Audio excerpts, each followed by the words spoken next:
Well, good morning to all of you. I gotta just get this thing adjusted right.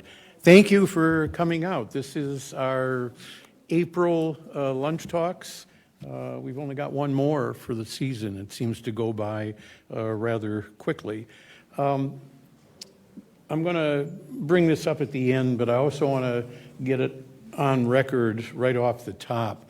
Next month, you know, we normally meet on the second Wednesday of the month. Next month is the general election for Tempe, and I hope everybody will get out and vote for that. And it's also they hold it in this room.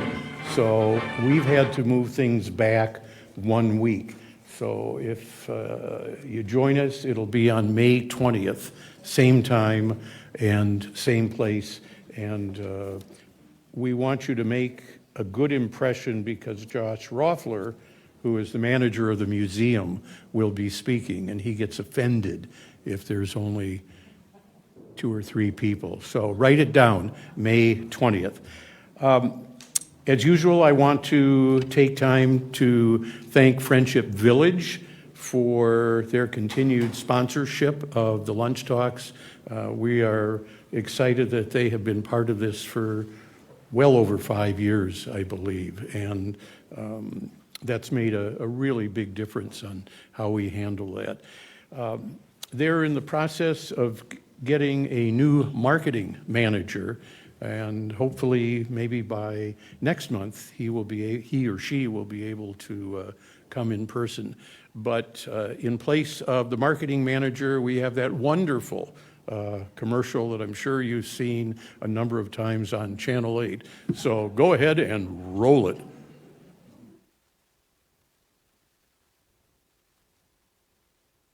Oh yeah, you know it already. Welcome to Friendship Village. Let me show you around. Wow. It's like a cruise ship on land. Do you like art? Music? Heated pool? Yoga? Pickleball?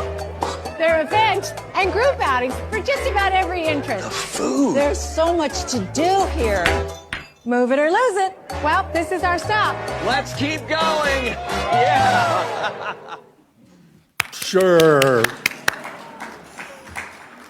I believe they're working on a new one. Is that correct, Carter? Oh, someone said that might be happening. All right. Let me ask, how many are from Friendship Village? Oh, it's great to see that big number out.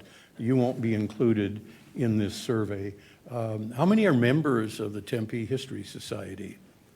Oh, very good. The rest of you, get out and go to the front counter and become a member. It is so cheap and it's so important. I thought it was feeding back. That's Brianna who handles all of this. How many still live in, I don't want to say still live, but live in a mid-century home? Yeah, that's a mid-century home built after World War II. That's the majority of the homes that are in Tempe. Joe Nucci, who used to be the historic preservation officer, once said that of all of the building stock in this city, 0.004% predate 1950 or 1945. So there are very, very few truly historic buildings. Tempe's growth really accelerated after World War II.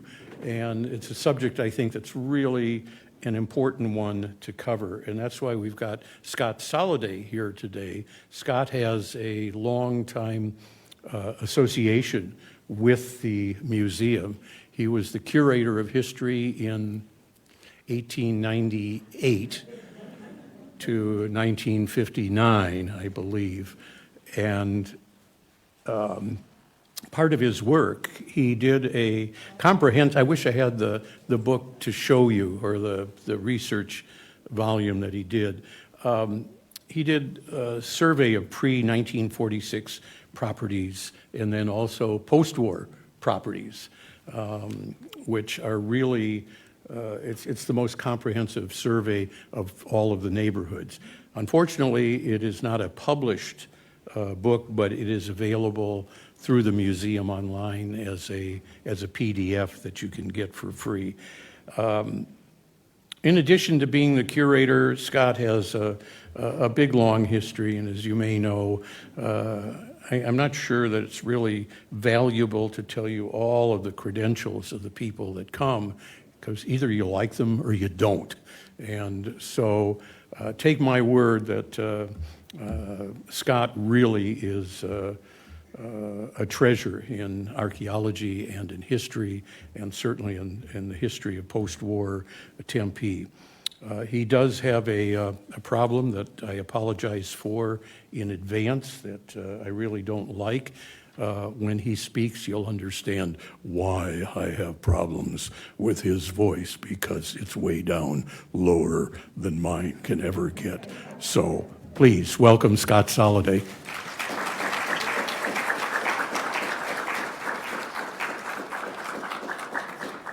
Use your soprano voice. Yeah. Good morning, or is it afternoon already here? Yes, as Vic mentioned, I did work here at the Tempe History Museum for quite a while, though it was a little bit later than the time he was talking about there. But since that time, I've gone into a lot of historic preservation work and what's called cultural resource management, which is basically I'm this guy that goes out and looks at all the old stuff that's in the way of progress and let them know if they can tear it down or no, you have to go around, you have to do something to save it. So this whole idea of the ranch-style house in Tempe is something that I've done, it's like 5 or 6 times now, that I've gotten to know all of this very well. But let's see, 3 bedrooms and a carport. That was kind of the lifestyle after World War II. You know, we went through all this. Let's see if I can adjust this. Everyone hearing me okay here? Okay. You know, what we went through before, I guess, let me just see how this works. Here we go. Here's older houses from the early 1900s, the 20s, the 30s, different styles of houses that were built in Tempe, but they were built at a pretty slow rate. Back at that time, people, they'd save their money, they'd buy a piece of land, then they'd go hire a carpenter and eventually get a house built there. They might start with a small house and then have a few additions put onto it. But once we move into the 1930s, during the Great Depression, very few people can really afford a house anymore, so there's not much built. Once we get to the time in 1941 and the early 1940s, of course, we have the Second World War. Now everyone has work. There's plenty of work to do. People have plenty of money, but guess what? You still can't get a house because all of those materials, concrete, wood, all of those are considered vital for national defense purposes, and so there was hardly anything built at all in this country during the time of World War II. But this was all to change very quickly once we get toward the end of the war. In 1945, suddenly people,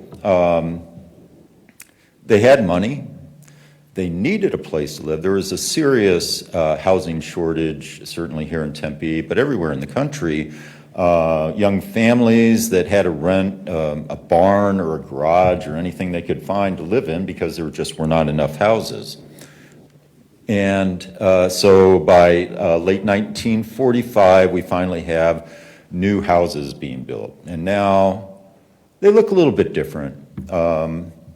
You can see, actually, if you use your imagination, you could see this house as being a Spanish colonial revival style house. You just, you know, that porch, you just need some arches there, and maybe some clay tiles. And this was basically a Spanish colonial revival type of house without all the clay tiles and the other fancy things, because that's what they knew how to build, but they didn't have access to all of these specialized building materials yet. And so what we had was actually starting to become an entirely new style of building. And you can see, well, it's about the same. It's not quite what we think of as a ranch style house. It's a little bit short. You know, we still, and this is in the late 40s. These are houses that were built here in Tempe in the late 40s. Actually, this would be more of a kind of a French provincial style, adapted, a very simplified form of that. And basically, they got very, very simple. No decorative items very much. Some of them kind of copied, let's see, we're up to 1948, 1949 now. And this is sort of reminiscent of the old American colonial revival style, a little bit different. We even have, here's a much better example of Spanish colonial revival style, but with the elongated kind of approach of the what would become known as the ranch style. That would become the main thing. Now we have this other kind of house. It's kind of looks like a ranch style house. We would actually call this an international style, mostly just because it has a flat roof. And that was one of the leading styles in the post-war period, mostly for businesses, large buildings, schools, things like that were built in this sort of boxy international style with a flat roof. So it's not quite the same for a house. But then, and I think this is 1950, by this time we have truly what became known as the ranch style house. It's called a ranch style house because the idea it originated in California, and what they thought they would do is make sort of a replica based on the old adobe ranch houses that dated back to the Mexican period, maybe with a little bit more modern materials, and then it was also influenced a little bit by the bungalow style, but also some of the things that Frank Lloyd Wright also contributed to this design to make it a little bit simpler, to not put all of the really fancy details that were characteristic of a lot of the older styles. But you can see it has a porch, not much of a porch. It's basically just an extension of the roof to create a little bit of a porch. It has the false shutters. You can't really close those shutters across the windows, but just a little bit of decoration. That's usually about the only decoration that these ranch-style houses had, at least in the early years. And this one was particularly fancy. It has wainscoting, the brick, that little brick wall about waist high across the front. So this is actually a fairly fancy ranch-style house. And it also has, as practically all of them had, the carport on the side. And why is that important? Everyone's getting cars all of a sudden. Nobody could get cars before, just like they couldn't get houses. They couldn't afford them. During the war, all of the car manufacturing plants were converted for making tanks and aircraft and all kinds of things needed for the war. But as soon as World War II ended, everybody was able to go out and buy a car. And most people were buying a new car every 3 to 4 years. So it's great to have this little place to park your car where all the neighbors can see your brand new car, the style that you just got. And of course, that's going to encourage them to go out and buy a new car too, and they'll park it in their carport. And so that was kind of part of the lifestyle by the time we get to the 1950s.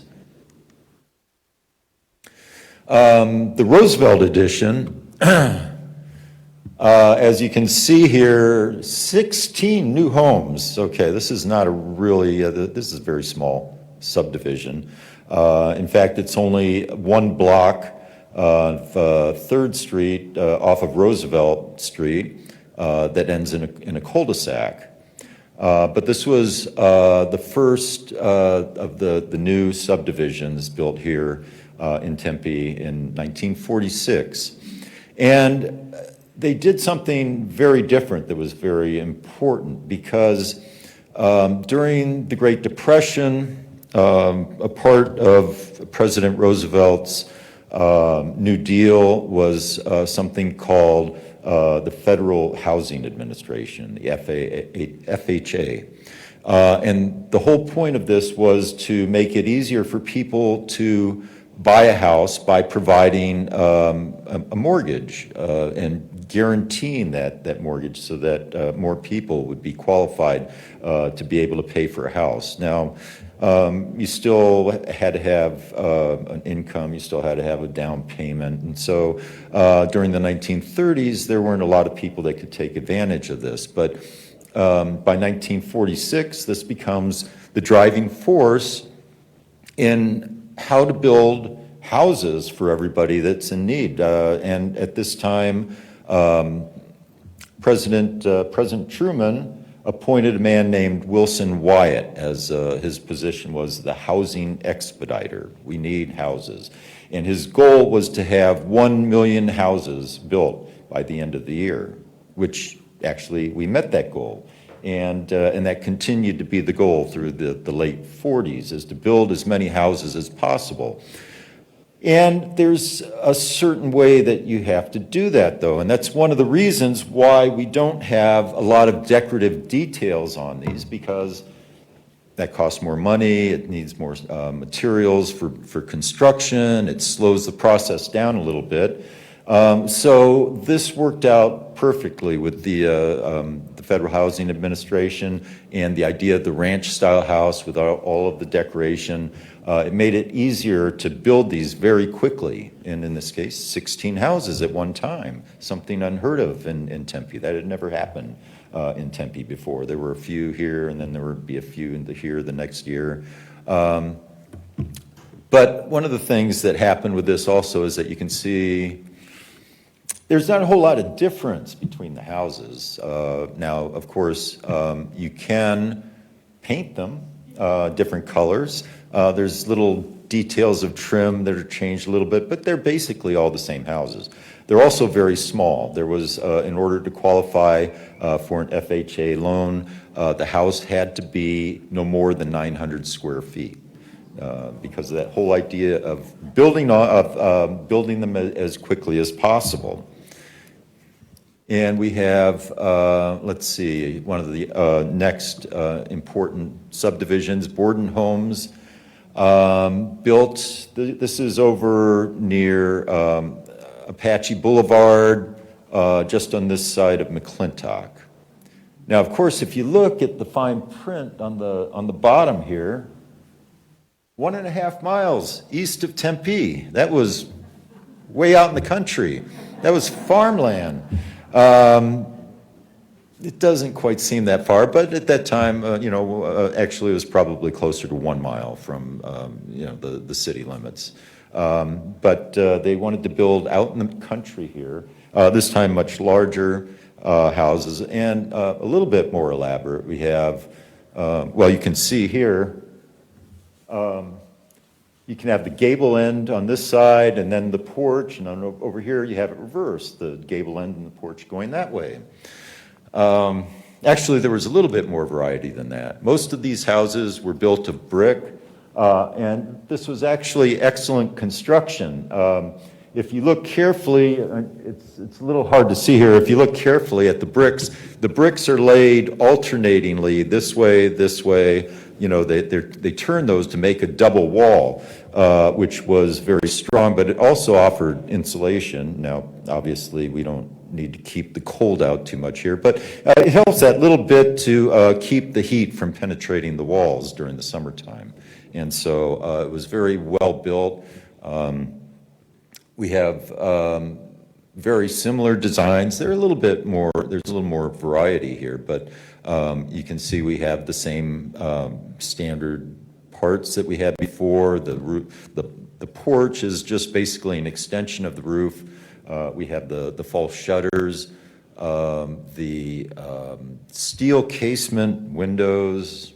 Does everybody remember those? Those things that you had to crank open and the cranks would break and they didn't seem to work very well. I'll talk about them a little bit more in just a bit here. But this is also brick. They used the best quality brick, but then they also used what was called Class B brick, which was perfectly fine, but it was discolored. And that was for if they were going to paint the house. So this was Class B brick that they planned to paint it from the very beginning. And then more styles, you know, that started in 1947 when they started building that, and then it was 1948 when they were selling them. By 1950, the house gets a little more elaborate, a little bit larger. There's a house that's quite a bit larger. And a lot of this, right, as we get to the end of the 40s, you know, 49, 1950, FHA starts to relax their requirements a little bit and said, okay, well, now you can build a house that's 1,000 square feet. Now you can build up to 1,200 square feet. And all of the builders decided, well, people want a little bit more room. Tomlin Estates, this is the first one in Tempe in 1950. And a little bit more design to it. But in this particular subdivision, I think there was about 90 houses. There were only three different styles, three different models that you get. There was this one, which has that hipped roof, sloping down on all sides. There's this one, which is almost not a ranch-style house, because the definition of a ranch-style house is it's long and narrow, and this one is a little bit more of a square shape. We would call that a pyramidic hipped roof on top there. It's not perfectly square, but it's very close to that. And of course, you've got the wraparound porch and the carport there as well. Or you could get the longer version with gable roof instead of hip roof. That was it. Those are your choices here in Tomlinson, but in Tomlinson Estates. Hudson Manor, this is also in that same area. This is right across the street on the south side of Apache Boulevard. And you can see the same kind of thing. They actually added a few little details. You know, during this time, we start to get a lot of the local builders become very well known for their neighborhoods, and then we have only a handful of realtors that handled all of this. By the time we get to 1950, this is starting to change as a business quite a bit, because before this, you know, there would be a builder would come in, he'd have to get financing. By 1950, a lot of these builders have set up a company where they have their own finance part of the business. They have they'll hire an architect to design, you know, 3 or 4 different models that they'll use. And then they would also have a realtor. In fact, for most of these, I think in this case, it was Kenneth Clark, who was one of the main realtors that was involved in the development of housing in Tempe in the 1950s. Well, actually going back to 1946. And I had the opportunity to interview him, actually, although it was a difficult experience. He didn't want to talk, and other people were making him, and he said, well, I guess this isn't going to go away, so here, I'll talk to you. But then he ended up telling me the whole story about how he saw all of these different neighborhoods come up one after another, to the point to where that by this time we're getting up to 3 or 4 new neighborhoods every year in Tempe, compared to that slow pace of before. But, you know, once again, still not a lot of, in fact, these actually have a lot less decorative material than some of the other ones. Let's see. But you can see a lot of similarity in the styles here, and some with more decorations, some with less.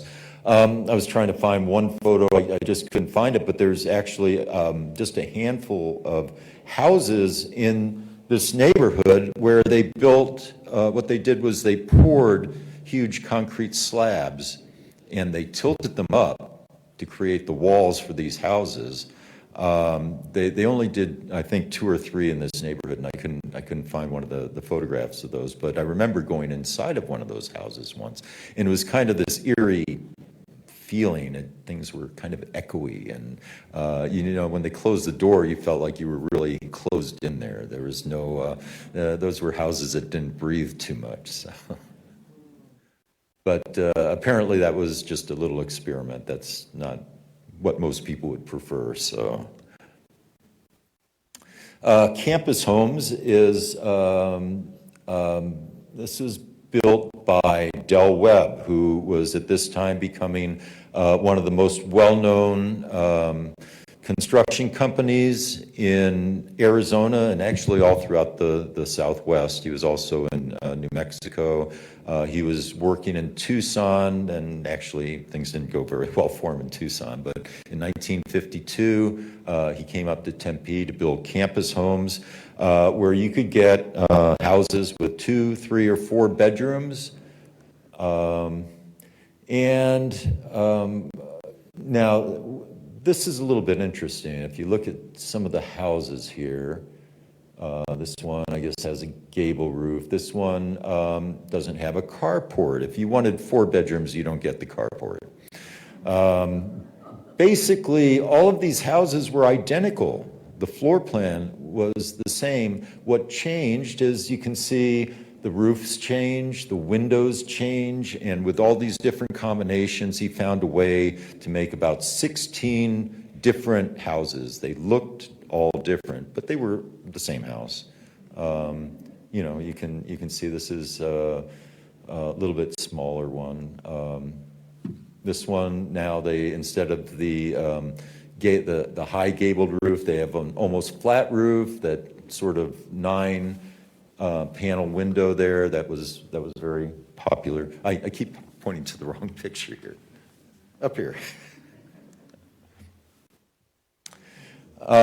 New Vista. This is a neighborhood that's very close by. It's just, am I looking the right way? Over to the east here, over off of south of Southern, and on this side of Mill Avenue. And you know, this is built by Frank Cannell, Cannell Homes, which this was actually his second project. His first one was pretty small. This was the one where he became actually very well known in Arizona. He ended up becoming one of the biggest home builders in Arizona throughout this period. But as we get into the 60s, you can see these houses are much more elaborate. By this time, once you get past 1960, FHA no longer says, oh, you can't, you know, you have to make small houses. You don't have to make small houses anymore. You can put as much decoration on as you want. They decided that, you know, there's no problem now. We're caught up. They're building enough. We're building enough of the houses right now. But you can see there's, well, let me try another photo here. You can see some interesting features that they have that are very different. Now, for instance, if you look at the windows, now I'm not sure those are the original windows. You know, these houses were built quite a while ago, but they're not the steel casement windows. Now, of course, over time, a lot of people who have steel casement windows in their house get rid of those and put in the aluminum frame windows, just because they're much more convenient, they work a lot better. But in 1960, all of a sudden there was this big shift in home building all across the state, especially right here in Arizona. We now have the modern aluminum frame windows, which are still our main window today. And we also have something else here. What else is new in this house? The garage, which also very suddenly appears in 1960 And then after 1960, nobody has carports anymore. Everything's the garage. Because now not only do you have your car, but you have a lot of other stuff to store. So it, it makes it a lot more convenient when you have a whole garage to keep all your things in. But this is one of the really good examples of the 1960s houses that were built. Now, in this case, you can see actually they've enclosed the garage and turned it into a room addition, and that happens over time. A lot of times it's not, with some of the earlier ones, I forgot to mention with Hudson Manor, which was built in the early 1950s, in looking at some of those houses, they have a carport, but if you look at the ceiling, it has it's all plastered and finished. Because they figured, you're going to buy your house here, it has 2 or 3 bedrooms, your family, you're going to have another child, your family's going to grow, and you're going to eventually need to enclose that carport to create an extra room. So that was actually part of the plan of the ranch-style houses. It's very flexible in that way that you can make these kind of changes. And in a lot of cases, if houses are changed too much, they're not considered historic in the sense that they can be on the National Register of Historic Places. But there are some exceptions, and I'm not sure. This one might actually be acceptable. But because it's understood that was part of the plan of the ranch-style house, is that they are going to be expanded, and it's most often going to be enclosure of the carport or later the garage that caused that. And a few different styles that they had there, even small houses. You could get a small house.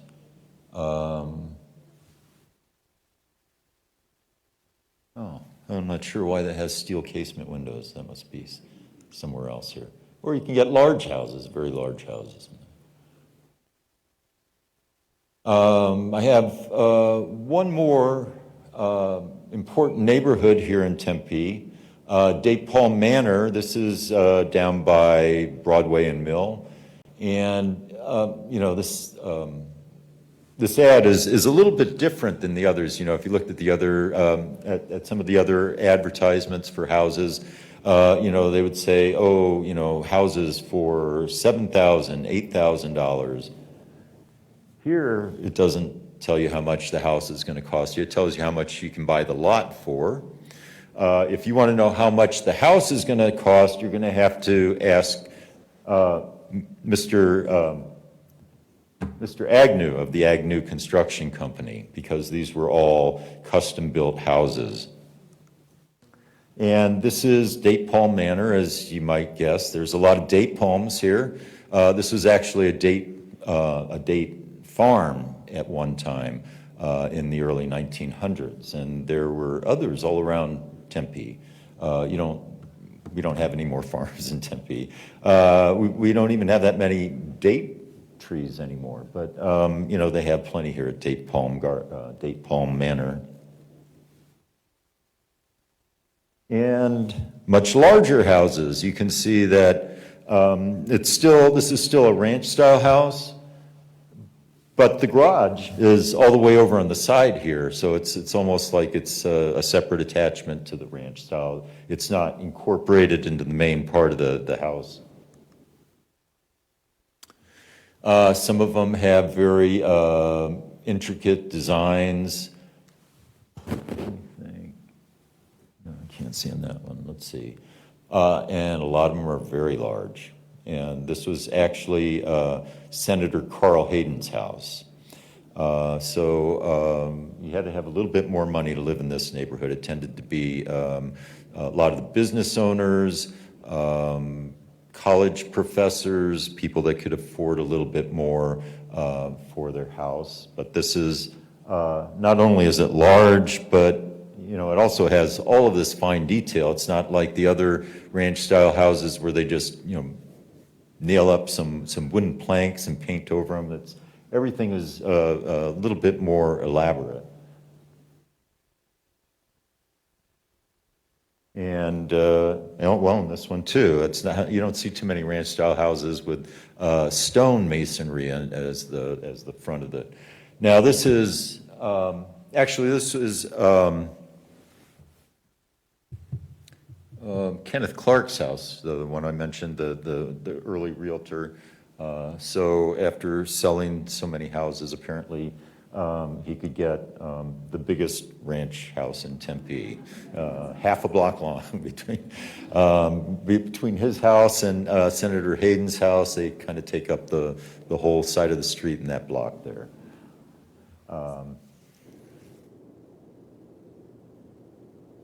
And yes, Date Paul Manor. You know, the whole the ranch style house kind of started fading away in the 1970s, and so we've never really decided where we cut it off. Some say 73, some say 1975. That seems like a nice round number. That's easy to work with, but after this point, everything starts changing, that the whole construction style changes. You know, most of the houses, the ranch style houses, were concrete blocks, some were brick, only a few that were wood frame and sort of the old style construction. But after 1975, certainly we have these whole new ways of building houses. And so we have this change where now all of our neighborhoods look different. But as Vic mentioned, these are the houses of Tempe. This is basically about half of all of the houses in Tempe are the ranch style houses from 1946 to about 1975. And everywhere you go in Tempe, pretty much you will see those. So thank you. I was glad to come here.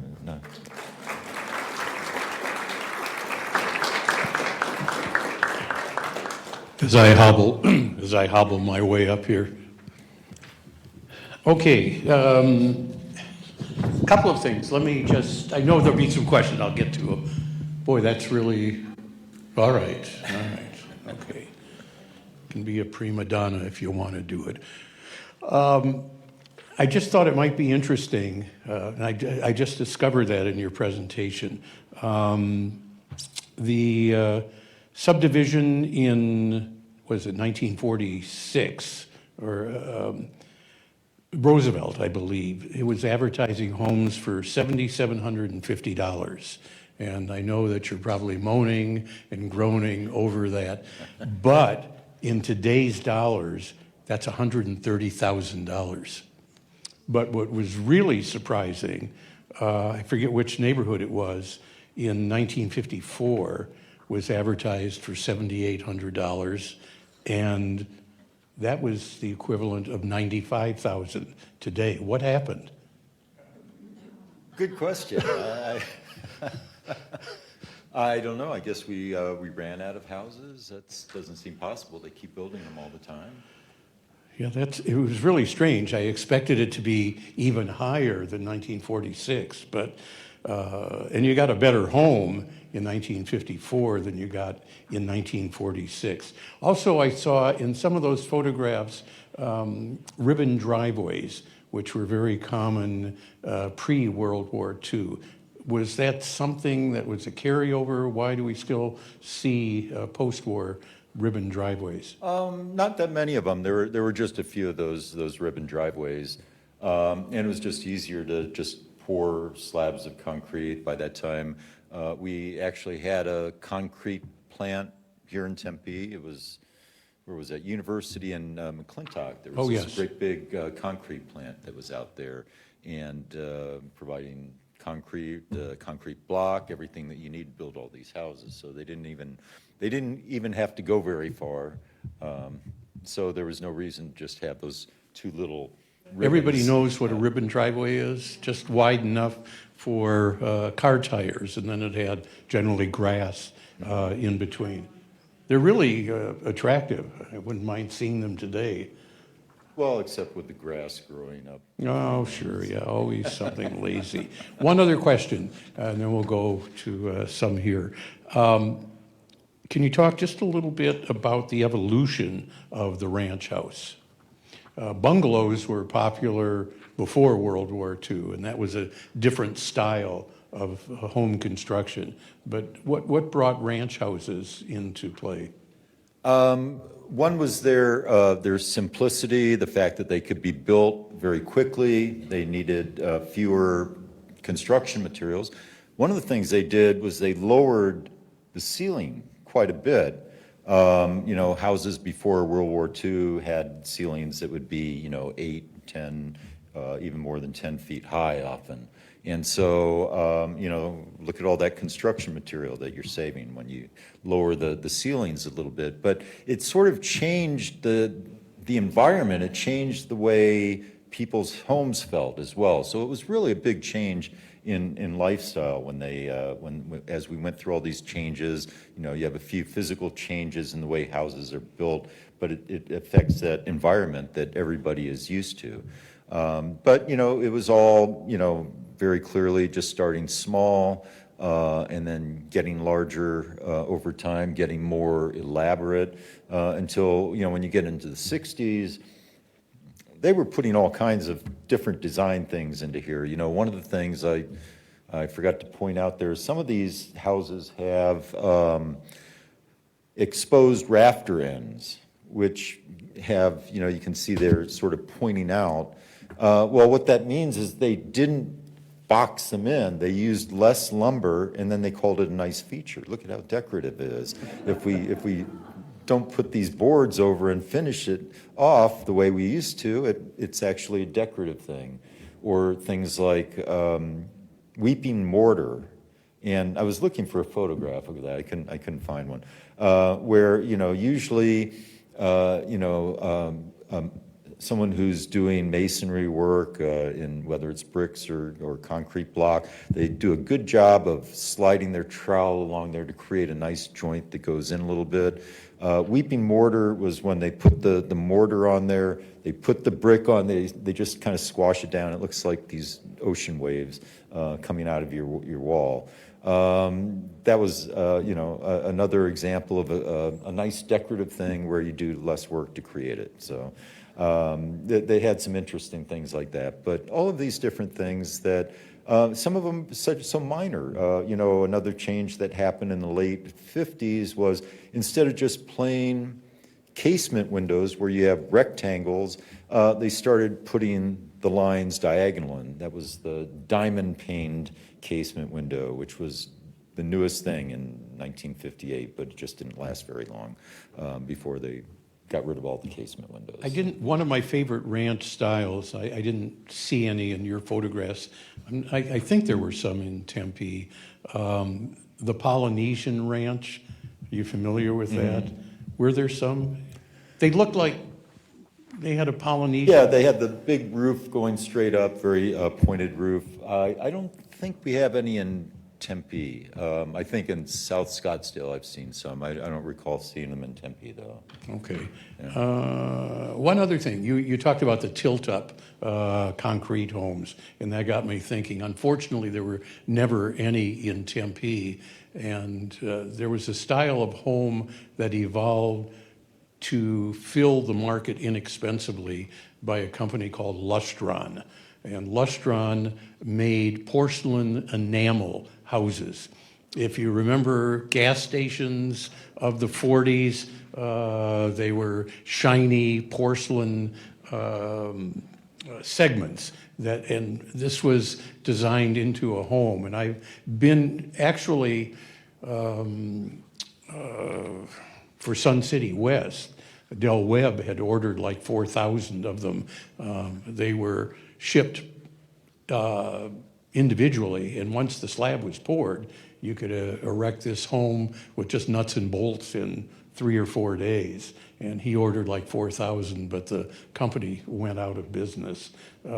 But being in one of those, it had that echoey feel. And how do you put anything into the wall? You have to use a magnet or something because you couldn't put a nail into a porcelain house. Yes, you had a question? Let me get over here.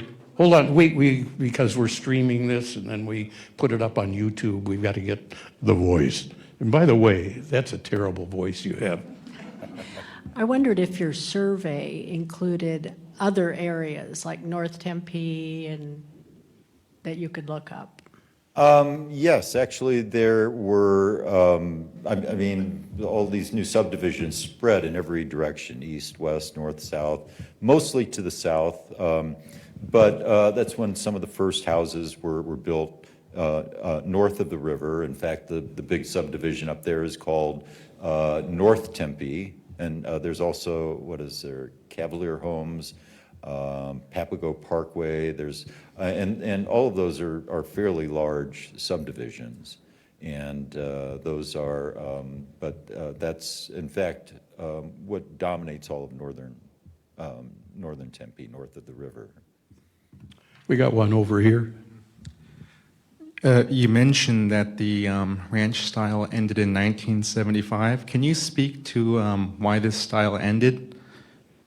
I think mostly because of the construction methods that, they started coming up with new ways of building, especially with aluminum studs, with, a very thin frame that would then be stucco that became much more efficient, more cost-effective. And people, when they started making these houses, they could sell them for less. People wanted to pay less. So that new style started taking over very quickly. Yes. Thank you. It was a great presentation. I noticed that some of the pictures you had irrigation. So what was the plan there in the very beginning?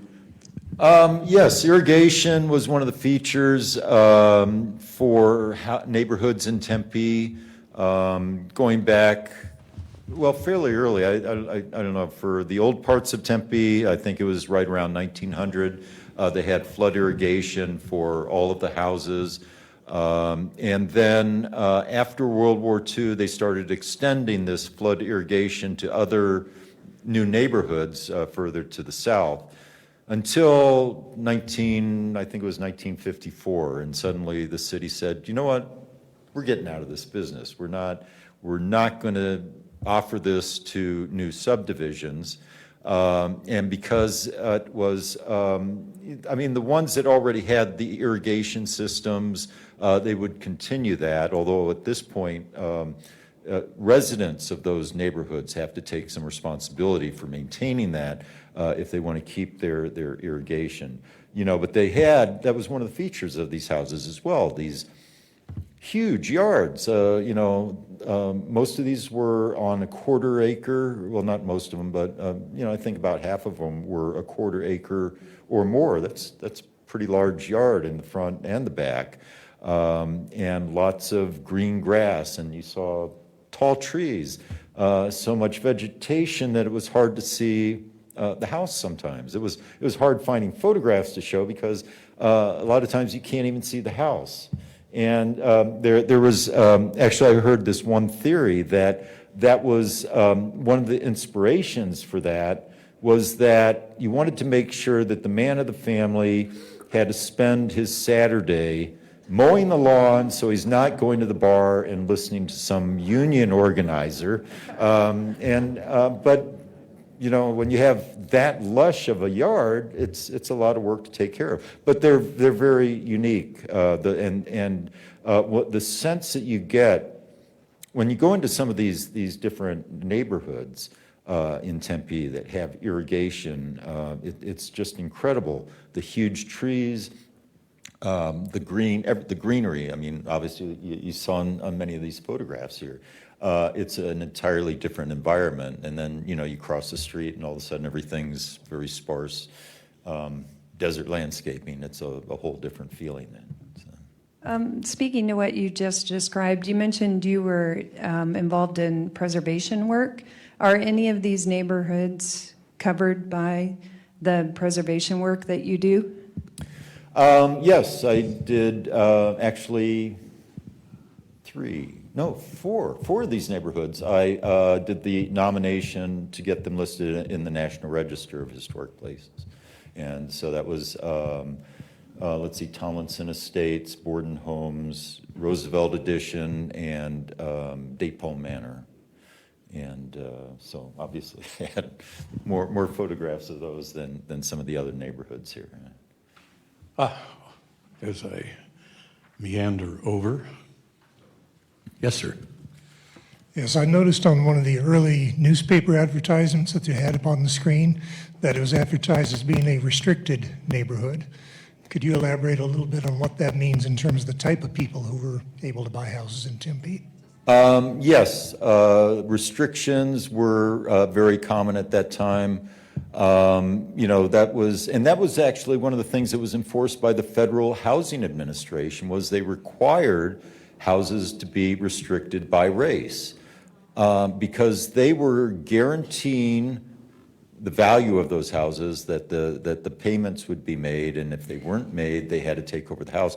And the reasoning was, well, if you let people of different races come in, it's going to lower property values. So the federal government was actually one of the biggest enforcers of segregated housing up until 1960, when that had actually changed.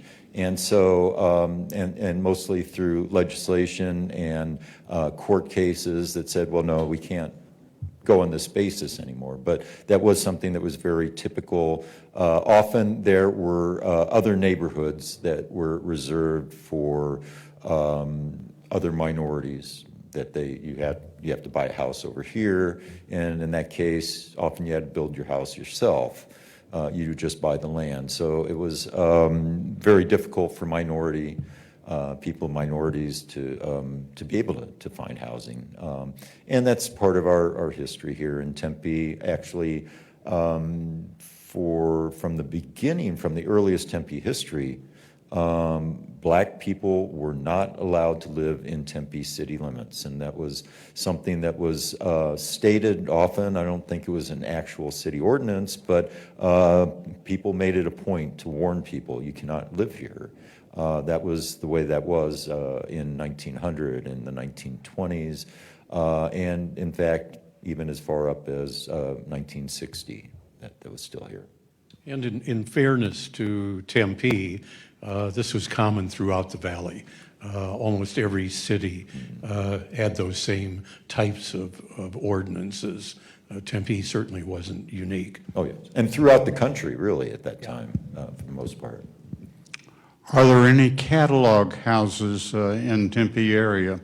For instance, you have a Montgomery Ward catalog, and you could order a house out of the catalog, and they would ship the wood and so forth, and you could build a house that way.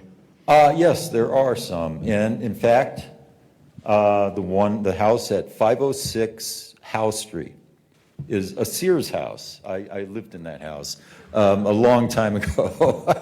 And it was the Sears house. The neighbor said, I remember the day the truck pulled up and they pulled out all these panels. And yes, it's a very small house. It's a very simple wood frame house. I'm pretty sure it's still there. It's a little tiny house and a really big lot. So you have a big yard, and there was actually a tool shed in the very backyard that was almost as big as the house itself. Sears, I think, was 1908. They started offering, call them kit houses. If you ever get to Jerome, high up on the hill, those have been the last to be restored. They were brought in as kit homes for new executives that were coming to Jerome, and they were much more expansive. And if you go to Jerome, most of them have been restored, and they look terrific. Scott, my house built in 1961 in Palmcroft Manor has Orangeburg sewer pipe, and I understand that's been collapsing all over the city. Cost me $20,000 to have it dug up and replaced. That could be. I mean, they have a limited lifespan, and 60 years might be about it. They were supposed to. I mean, that was supposed to be an improvement over what they had before was often cast iron pipes, which cost a lot more. But that was kind of the trade-off, is that it was a lot more affordable to put it in the first place. But eventually, at some point, That question of economics comes into everything in terms of, how our houses are built and maintained, and that's one of the things that happen. Yeah, if you got a home from the late 40s, 50s, 60s, 70s, even probably in the 80s, Orangeburg, which is kind of a fibrous material, was what was used for sewer lines, and we had to do it on our house, so I know what it takes. Yeah, some cities are now going through an insurance program where you can buy insurance against that happening. We keep getting notice, but we've already got new pipe. So let's thank Scott again. This was a terrific presentation, even though his voice sucks. I just don't understand that. It's one of his bad attributes. Let me get down here for a second. It's traditional for us to provide speakers with a memento of their presence here, and then you can wipe the beads of sweat off because we have a hard kind of audience. And these are Richard Nearing prints, and you know Richard Nearing, a great pen and ink artist in Tempe, another one that I hated because I can't draw a straight line, and he could sit there and doodle and come out with a Rembrandt. However, he didn't do anything mid-century. So for your time here, I know you'll recognize these. This is one of his best pieces, I think, the series of Mill Avenue bridges. And it's signed, so you put that up on eBay, who knows? You don't know, we track those. We have a little thing, and you put up on eBay, you'll get a phone call.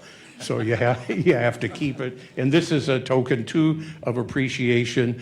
If you have any other questions, Scott will hang around here, and you'll be able to answer those for you. What's the name of the study that you did? I always keep forgetting. Post-World War II ranch-style houses in Tempe. Through 1960, I think it is. That one was 1946 to 1960. And he did that many, many years ago.